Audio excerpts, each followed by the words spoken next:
President Obama's administration, as you say, lifted the media ban on covering the war dead, giving the family the option to allow the media in. And joining me live from the Pentagon is NBC's Jim Miklaszewski. And Jim, can you tell us more about the family's decision behind this and really the behind the scenes on how they come to this agreement with the other families affected?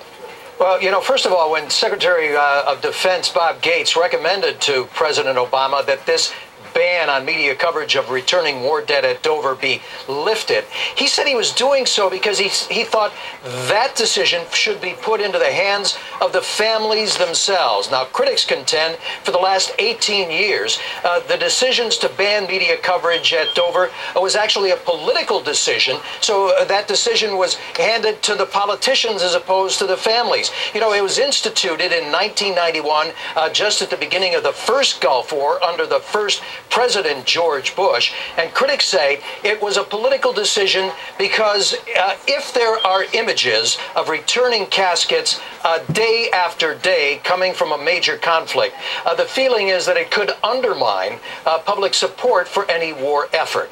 But now, in light of the wars in Iraq and Afghanistan, Secretary Gates took it upon himself initially to start this decision-making process. And when he, the reason stated for the ban by the Pentagon and military officials was to protect the privacy of the families. But when Secretary Gates looked into this, he found out that the families themselves were never consulted. It's going to be different now under this new policy. And as we saw last night with the first media coverage in 18 years of the return of one of our fallen. All right, Nick, thank you.